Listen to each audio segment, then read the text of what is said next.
طيب أردوغان درجة الدكتوراه الفقرية في القانون، وذلك في جلسته الخامسة عشر بعد المئة الرابعة في اليوم 19 من شهر ديسمبر للعام 2017، اعترافا بجهوده المخلصة في دعم مسيرة التنمية في السودان ووقوفه المشرف مع قضايا الأمة الإسلامية العادلة. بروفيسور أحمد محمد سليمان، مدير الجامعة.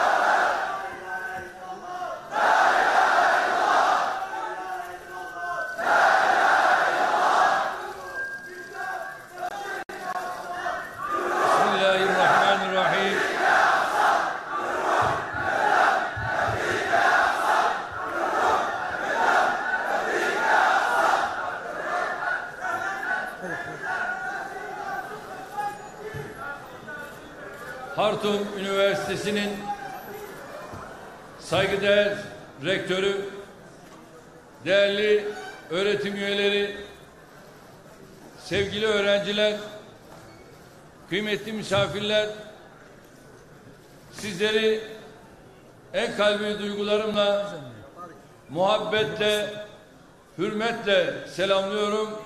Esselamu Aleyküm ve Rahmetullahi ve Berekatuhu. Allah'ın selamı, rahmeti, bereketi hepimizin üzerine olsun. İsrail devlet terörü uygulamıyor. Ve onunla beraber hareket edenler devlet terörü uygulamıyor. 29 yaşındaki Down sendromlu Muhammed'i kalkıp da duvara yaslayarak onu taciz edenler devlet terörü uygulamıyor. 15 yaşındaki Cüneydi'yi gözlerini bağlayarak adeta kuşatan 20 kadar İsrail askeri devlet terörü uygulamıyor. Bunları söylediğimiz zaman haksızlık mı yapıyoruz? Bunu acaba biz görüyoruz da Batı dünyası bunları görmüyor mu? Görüyorlarsa niçin sessiz kalıyorlar? Biz şuna inanıyoruz. Haksızlık karşısında susan dilsiz şeytandır.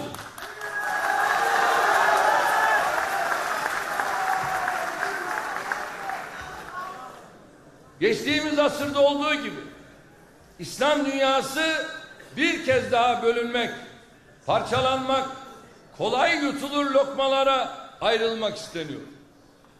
Mezhep farklılıkları körüklenerek, etnik ayrılıklar derinleştirilerek, Afrika'nın bazı ülkelerinde olduğu gibi yüzyıllardır aynı toprağı paylaşan insanlar birbirlerine düşürülerek son derece kirli, son derece kanlı bir senaryo uygulamaya konuluyor. Sudan'ı bölmediler mi? Güney Sudan nereden çıktı? Sudan'ın içinden çıktı. Kimler yaptı bunu? Malum. Kardeşlerim, bir damla petrolü bir damla kandan daha kıymetli gören sefil anlayış, kaynaklarımızı daha kolay sömürmek, zenginliklerimizi daha kolay gasp etmek için bizi birbirimize kırdırıyor. Bunun için kimi zaman ekonomik yaptırımları bir silah olarak kullanıyorlar. Bunun için kimi zaman medyadaki elemanlarını üzerimize saldırtıyorlar. Kimi zaman daha da ileri gidip halkın iradesine dayanan meşru yönetimleri darbeyle tasfiye etmeye çalışıyorlar. Amaçlarını gerçekleştirmek için tıpkı DAEŞ'ta, PKK, PYD'de olduğu gibi terör örgütlerini taşeron olarak kullanıyorlar. İrlandalı bir yazar bu konuda şöyle bir tespitte bulunuyor. kan kokusu almış bir köpek balığından daha tehlikelisi petrol kokusu almış emperyalistlerdir.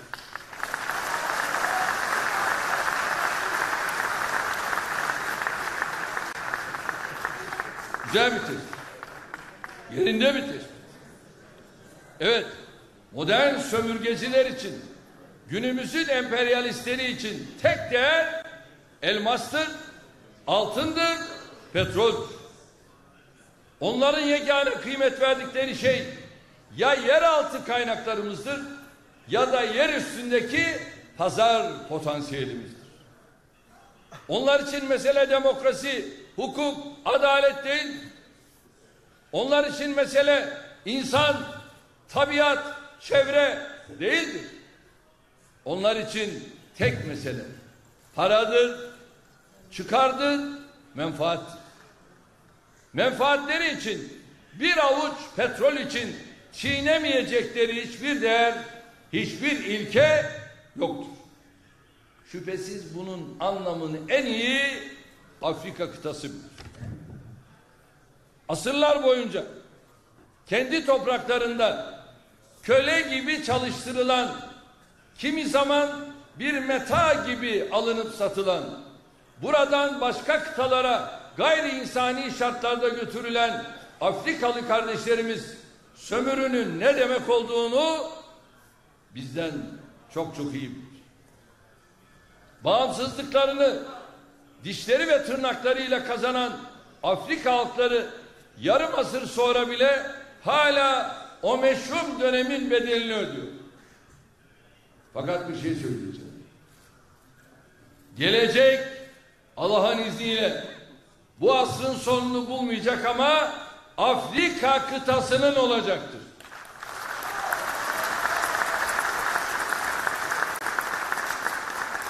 Yeter ki dik duralım, yeter ki gayret edelim, yeter ki eğilmeyelim.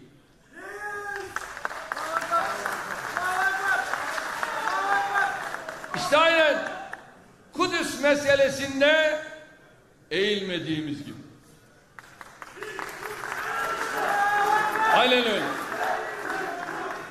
Birçok Afrika ülkesinde halen yerel halk sefalet içinde yaşarken ülkenin zenginlikleri Batılılar tarafından gasp ediliyor.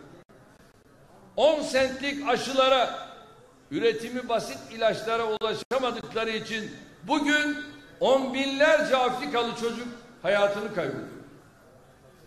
Açlık, kıtlık ve yoksulluk dolayısıyla her yıl Afrika binlerce evladını Akdeniz'in azgın dalgalarına kurban veriyor.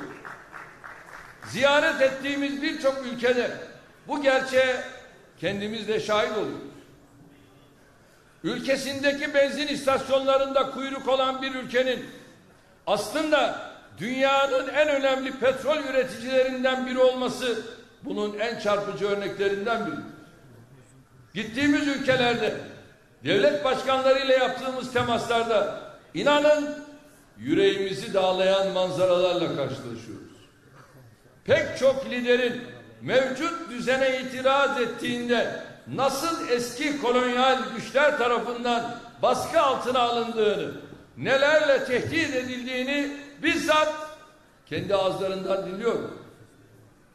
Kardeşlerim, bu iç karartıcı tablo karşısında biz biliyoruz ki mazlumların ahı asla yerde kalmaz. Yine biliyoruz ki zulüm ile abad olanın ahiri berbat olur. Er ya da geç her firavunun karşısına zulüm düzenini yerle yeksan edecek bir Musa çıkar, bunu biliyoruz.